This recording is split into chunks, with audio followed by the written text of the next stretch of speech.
Assalamualaikum warahmatullahi wabarakatuh. Selamat datang di perkuliahan online pemodelan sistem bersama dengan saya Indrani Nurhapsari. Pada pertemuan ini kita akan mempelajari tentang salah satu penerapan sistem dynamics dalam sebuah studi kasus. Sebagaimana kita ketahui, sistem dynamics telah banyak diterapkan dalam berbagai domain persoalan, mulai dari persoalan manajemen hingga persoalan teknik. Mulai dari penetapan kebijakan strategi perusahaan sampai dengan mensimulasikan pesawat terbang.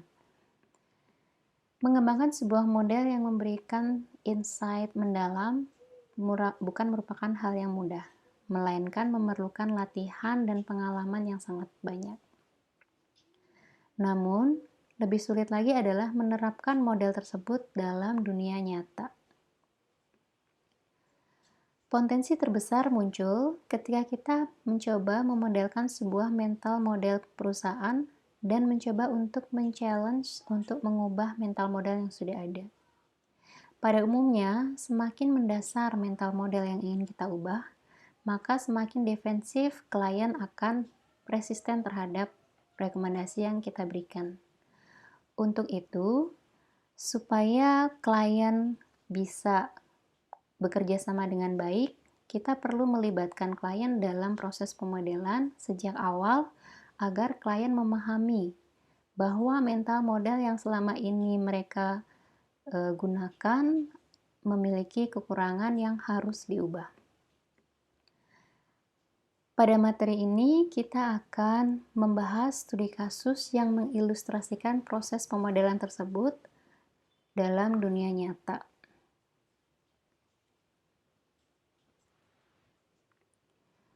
Kasus yang akan kita bahas adalah kasus strategi penyewaan mobil oleh sebuah perusahaan otomotif di Amerika, yaitu General Motors. Kajian dimulai dari pemetaan hipotesis dinamis, pengelaborasian model, melakukan analisis terhadap kebijakan berdasarkan model yang dielaborasi, dan memperhatikan bagaimana kebijakan tersebut memberikan dampak bagi organisasi.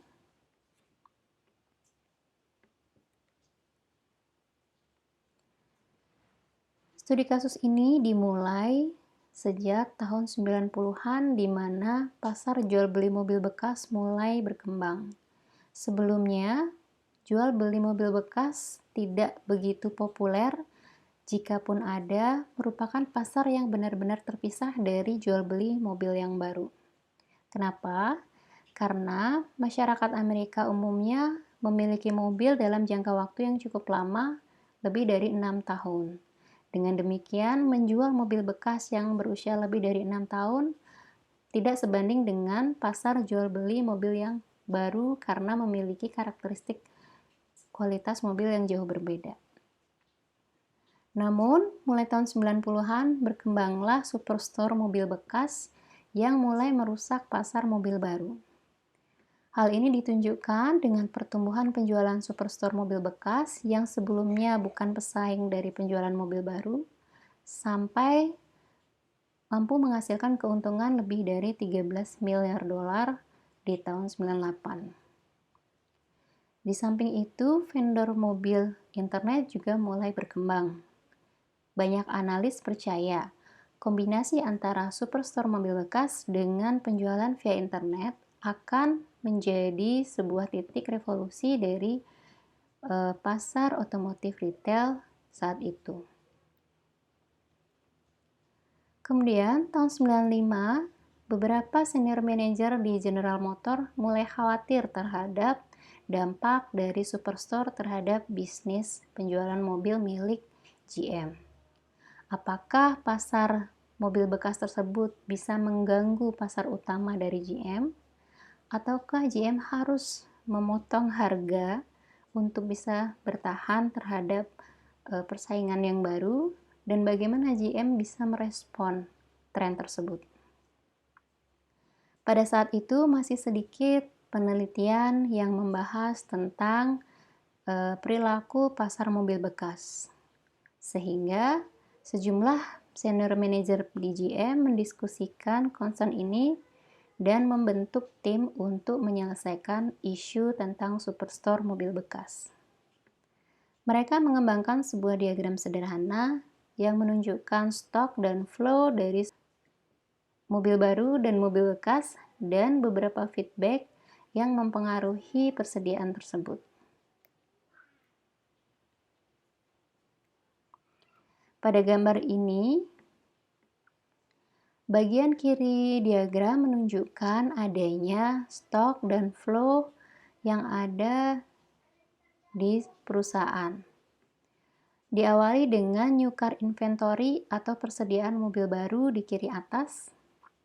Persediaan mobil baru akan meningkat dengan bertambahnya produksi mobil baru. Dan persediaan mobil baru akan turun dengan adanya penjualan mobil baru.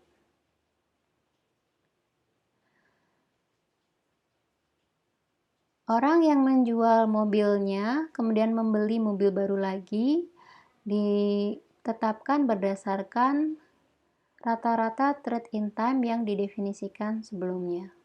Gambar ini menunjukkan bagaimana feedback telah berpengaruh terhadap pasar mobil baru. Para produsen mobil dan dealer selalu memperhatikan stok persediaan mobil mereka. Mereka harus memastikan bahwa stok yang mereka miliki sudah cukup, sehingga mereka bisa melakukan penjualan dengan menyediakan barang yang diminta. Namun, apabila stok menjadi terlalu banyak, maka perusahaan harus memaksa memotong produksi agar stok kembali normal. Stok yang terlalu banyak dapat meningkatkan biaya pemeliharaan inventory yang merugikan perusahaan. Respon produksi terhadap jumlah inventory akan membentuk sebuah feedback loop yang negatif yang menyeimbangkan jumlah persediaan mobil baru. Hal ini ditunjukkan dalam Production Control Feedback Loop B1.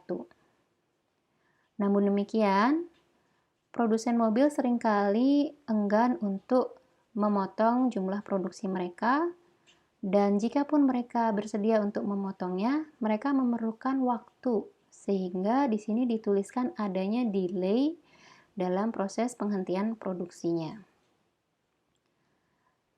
Delay ini akan menyesuaikan produksi yang artinya akan cenderung berfluktuasi jumlahnya di sekitar target normal yang diminta oleh masyarakat.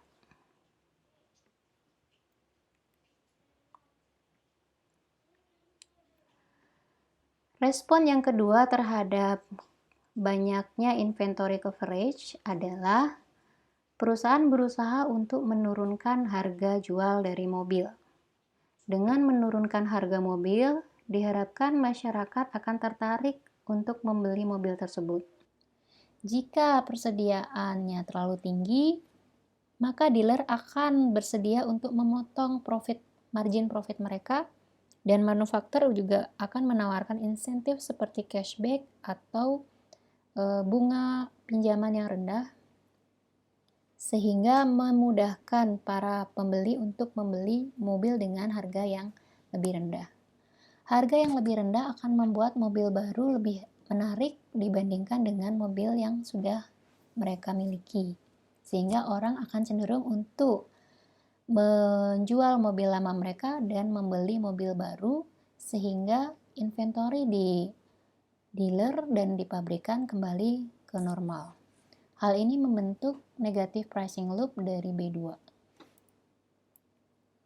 Dalam mencoba menantang mental model yang sudah ada, tim dari senior manager melakukan perluasan terhadap jumlah stok. Jadi, mobil yang sudah berhasil dijual tidak serta-merta menghilang, melainkan menambah stok mobil bekas yang ada di pasaran untuk dijual kembali. Ditambah dengan stok jumlah mobil bekas yang sudah digunakan oleh masyarakat di jalan, atau late model cars on road. Mobil-mobil ini lama-kelamaan akan menua dan masuk ke populasi mobil tua dan akhirnya akan dibuang.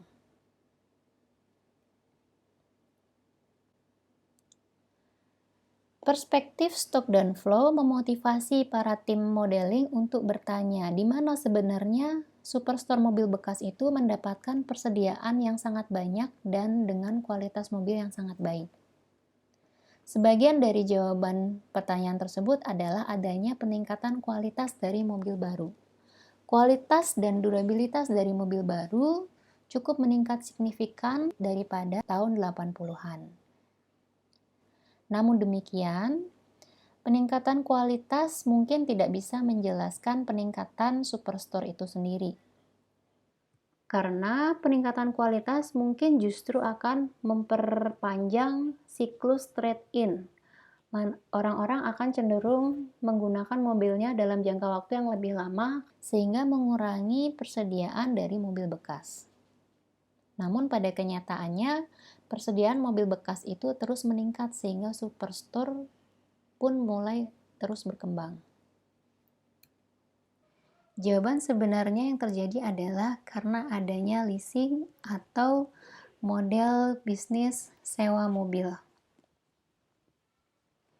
Di awal tahun 90-an, leasing merupakan salah satu alat pemasaran yang paling baru yang telah terbukti memboosting penjualan, meningkatkan penjualan secara signifikan di perusahaan otomotif.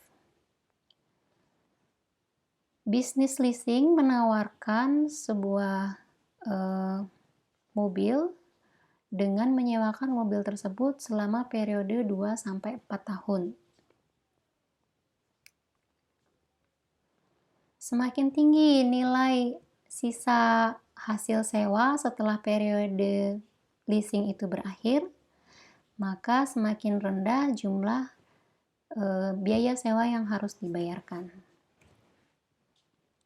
Leasing juga menyediakan customer pilihan untuk membeli mobil ketika masa sewa sudah berakhir.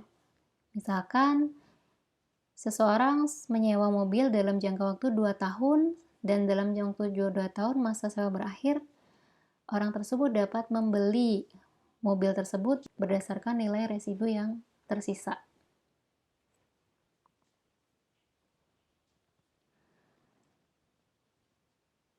Hal ini sangat diminati oleh customer saat itu karena customer bisa memindahkan resiko kepemilikan mobil yang awalnya dimiliki oleh customer jika customer membeli putus mobil tersebut dikembalikan ke dealer atau penjual mobil sendiri apabila terjadi penurunan dari harga mobil yang dibeli. Biasanya masa sewa dari mobil tersebut berkisar antara 2-4 tahun.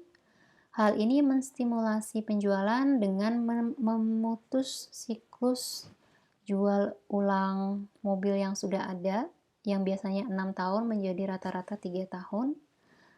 Artinya dia memotong waktu siklus menjual kembali mobil orang, sehingga asumsinya ketika waktu siklusnya lebih pendek, maka penjualan mobil baru akan meningkat berlipat ganda.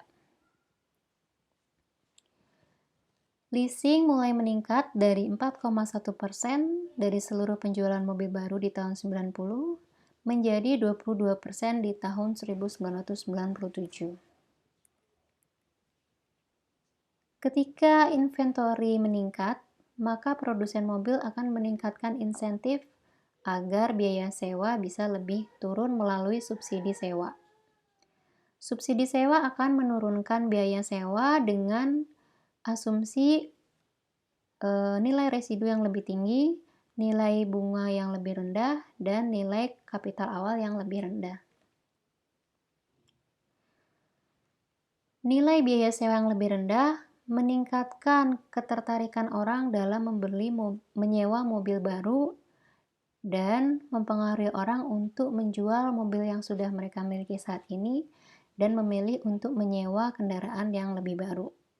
Hal ini ditunjukkan dalam sebuah balancing lease incentive loop B3.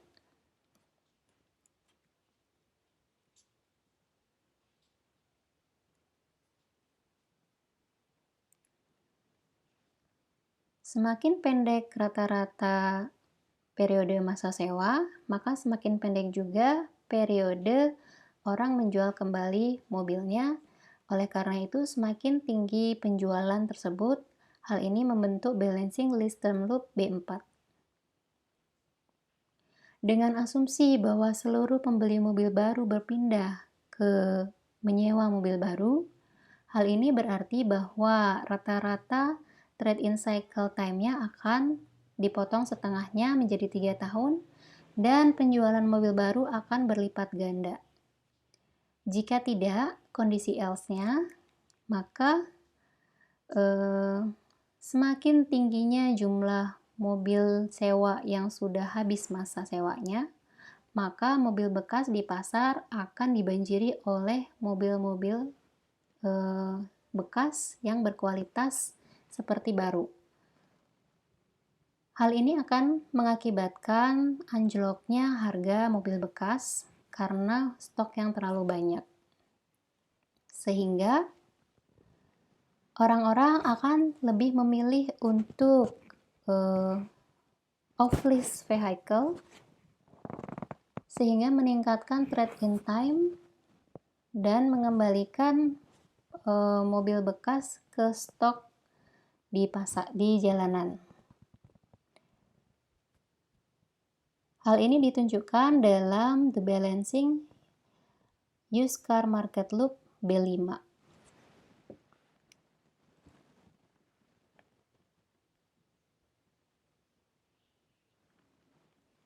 Leasing juga memperpendek rata-rata siklus trade-in dari penjualan kembali mobilnya. Hal ini meningkatkan rata-rata kualitas dari mobil bekas yang dijual kembali. Apabila orang hanya menyewa mobil dalam waktu 1 tahun, artinya masa sewa berakhir 1 tahun, mobil itu akan kembali ke pasar mobil bekas untuk dijual kembali. Oleh karena itu, banyak orang juga lebih memilih untuk off-lease vehicle ketimbang membeli mobil baru.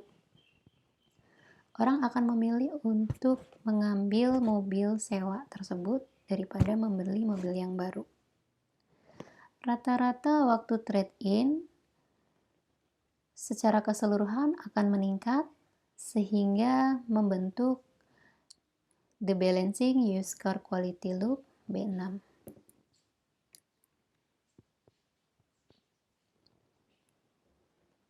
Lebih lanjut lagi, pasar mobil bekas akan memberikan feedback yang berpengaruh terhadap sejumlah customer yang memilih untuk membeli mobil mereka ketika waktu sewa mereka selesai.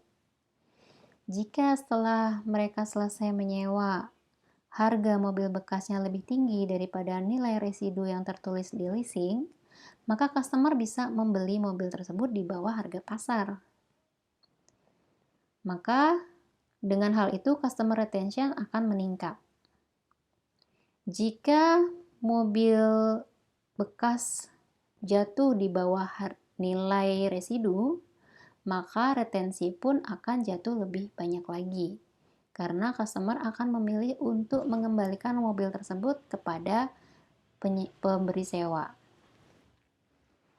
Persediaan dari mobil bekas akan meningkat dan harga mobil bekas akan jatuh terus dalam sebuah lingkaran setan, yaitu dalam positive purchase option loop R1. Namun demikian, feedback yang ditampilkan di area abu-abu yaitu area yang bergambar garis-garis yang lebih tipis yang menunjukkan pasar mobil bekas berada, belum penuhnya disadari oleh industri otomotif saat itu. Saat itu, industri memahami bahwa leasing memberikan keuntungan jangka pendek, memberikan keuntungan peningkatan penjualan dalam jangka pendek. Mereka tidak menyadari bahwa struktur yang ditunjukkan pada area bawah di gambar akan membuat perusahaan dapat merugi apabila mereka terus-menerus menghabiskan uangnya untuk memberikan subsidi pada sewa jangka pendek. Dengan memperpendek siklus trade-in melalui proses sewa dan fleet sales, para produsen mobil sebetulnya akan menciptakan banyak sekali mobil bekas yang masih berkualitas tinggi yang akan berpengaruh terhadap harga. Superstore merupakan jawaban atau tanggapan terhadap kondisi yang sebetulnya diciptakan oleh perusahaan produsen mobil itu sendiri.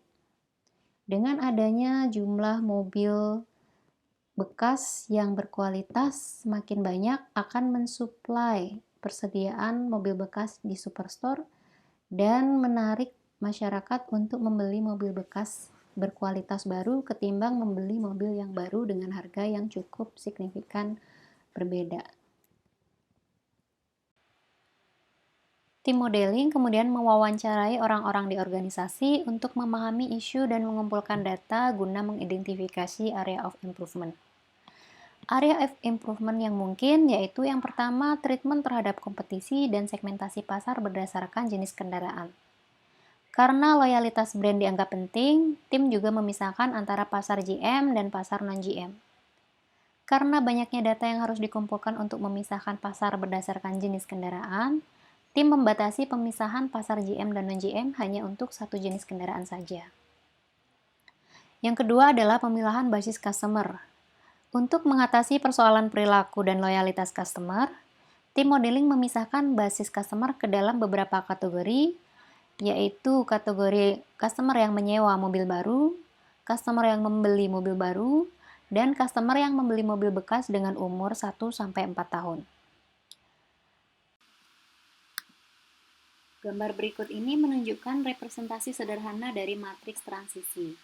Setiap isian matriks merupakan peluang pembeli berasal dari kategori tertentu yang ditunjukkan dalam baris ke I.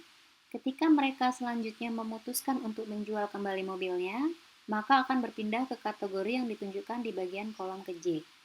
Peluang transisi dalam matriks bukan hal yang tetap, melainkan berubah sesuai dengan perubahan harga mobil baru dan mobil bekas. Semakin rendah harga mobil sewa, orang akan cenderung memilih mobil sewa.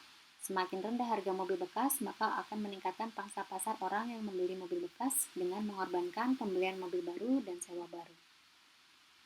Selanjutnya, model ini diubah menjadi sebuah dashboard yang berisi informasi accounting standar seperti tingkat persediaan, volume penjualan, harga, market share, dan keuntungan. Dengan mengisi nilai awal untuk target produksi, insentif, periode sewa, dan sebagainya, dashboard akan mensimulasikan model tersebut.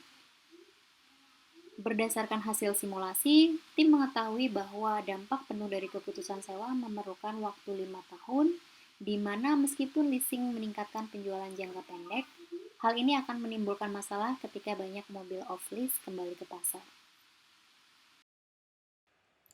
Selanjutnya, tim melakukan analisis kebijakan berdasarkan model yang dihasilkan. Perubahan kebijakan meliputi periode sewa, tingkat subsidi, serta insentif pembelian, penjualan, serta aturan untuk produksi. Dampak setiap kombinasi kebijakan bergantung pada kebijakan yang diambil oleh kompetitor dan ketidakpastian pasar karena perubahan ekonomi, perubahan demografi, harga bahan bakar, dan suku bunga terhadap perubahan dalam biaya unit masing-masing produsen mobil, kualitas mobil, serta loyalitas brand.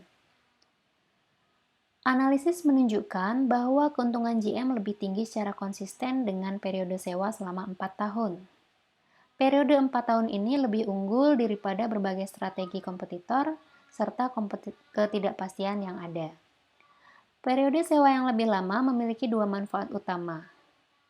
Meskipun periode lebih singkat dapat memperpendek siklus penjualan kembali, hal ini menekan harga mobil bekas seperti baru sehingga mobil bekas menjadi pengganti mobil baru akan mengurangi keuntungan. Periode 4 tahun berarti mobil yang off-lease menjadi kurang menarik karena sudah terlalu tua untuk menggantikan mobil baru, namun tetap bisa mempercepat siklus jual kembali. Yang kedua, periode yang lama menghasilkan efek ketidakseimbangan yang tipis atau halus. Meningkatnya peluang mengganti mobil baru dengan mobil bekas seperti baru akan meningkatkan kerentanan pendapatan untuk menurun. Hal ini dapat digambarkan sebagai sebuah bak air yang berisi stok mobil baru dan mobil off-lease yang terus bertambah karena adanya peningkatan produksi serta aliran mobil off-lease yang dikembalikan oleh customer. Dan penjualan mobil akan mengurangi isi bak air. Semakin lama periode sewa, maka penambahan stok mobil off-lease dapat ditekan.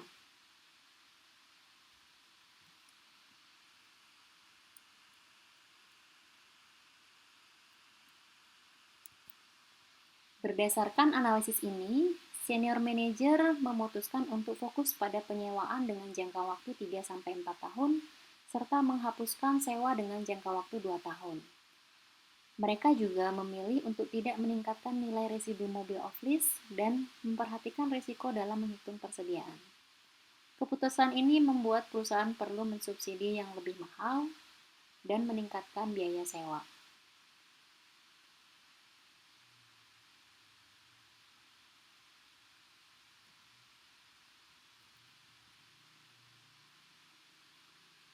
Dampak yang bisa dilihat di tahun 97 banjirnya mobil off-lease telah membanjiri pasar mobil bekas.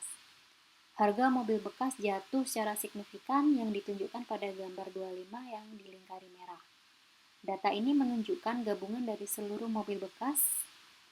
Jatuhnya kendaraan model lama lebih curam dan paling parah di segmen di mana leasing tumbuh dengan cepat. Karena harga jatuh, lebih sedikit customer yang memilih untuk tetap menggunakan mobilnya. Jumlah kendaraan yang dikembalikan ke penyewa meningkat dari semula 29% menjadi 39% di tahun 98. Tindakan GM yang cepat telah membantu GM menghindari kerugian ini, sementara produsen mobil lainnya mengalami biaya rekonsiliasi yang sangat besar. Beberapa produsen, termasuk Ford dan Nissan, mencoba menopang harga grosir dengan membayar dealer mereka untuk tidak mengembalikan mobil off-lease ke manufaktur. Keuntungan Ford jatuh sebesar 410 juta dolar di tahun 97 atau turun 28%, sedangkan di GM keuntungan bersih dari leasing hanya turun 36 juta dolar, turun kurang dari 4%, sedangkan keuntungan keseluruhan meningkat lebih dari 6%. Selanjutnya, di tahun 98, Ford dan produsen mobil lainnya mengikuti langkah GM dan mulai menghapuskan sewa jangka pendek. Berdasarkan kasus tersebut, kita bisa melihat bahwa perilaku kenaikan dari harga mobil baru dipengaruhi oleh pasar mobil bekas dengan memperhatikan berbagai feedback yang mempengaruhi keduanya. Untuk bisa menghasilkan model yang berhasil diterapkan seperti pada GM, Sterman memberikan prinsip-prinsip dasar untuk memastikan bahwa sistem dynamics yang kita hasilkan benar-benar bisa representatif dan berhasil untuk diterapkan. Yang pertama adalah kita harus fokus untuk memodelkan sebuah persoalan, bukan memodelkan sistem secara keseluruhan. Memodelkan sistem secara keseluruhan akan menghilangkan fokus kita untuk memodelkan menyelesaikan persoalan yang kita tuju. Selain itu, pemodelan juga harus diintegrasikan ke dalam awal proyek, sehingga sebelum menetapkan keputusan proyek, kita lebih dulu tahu apa yang harus dilakukan. Apabila ada yang skeptis terhadap hasil model, maka harus didiskusikan bersama-sama di awal proyek kenapa pemodelan itu diperlukan. Sistem Dynamics tidak berdiri sendiri, melainkan menggunakan tools dan metode yang relevan untuk membuat sistem Dynamics bisa membuat simulasi dashboard sebagaimana yang sudah dilakukan oleh tim senior manager di GM. Prinsip berikutnya adalah kita harus fokus pada implementasi dari awal proyek, sehingga ketika implementasi, model tersebut benar-benar dapat diterapkan. Pemodelan akan mencapai hasil terbaiknya dalam proses yang berulang, iteratif, dan memerlukan dukungan antara klien dan konsultan. Jadi klien dengan konsultan harus secara intensif berkolaborasi dalam rangka mendapatkan model yang lebih baik lagi. Hindari pemodelan black box dan pastikan validasi dilakukan dalam proses yang terus-menerus melalui proses testing dan untuk membangun tingkat confidence dari model yang sudah kita buat. Berikutnya kita harus membuat model awal secepat mungkin dengan melihat garis besar dari model tersebut dan jangan terjebak pada model yang terlalu detail. Model yang bisa menangkap big picture dari sebuah sistem akan jauh lebih penting daripada model yang menangkap terlalu banyak detail yang sebetulnya tidak diperlukan. Kita boleh menambahkan detail yang diperlukan apabila itu dirasa perlu berdasarkan hasil analisis selanjutnya.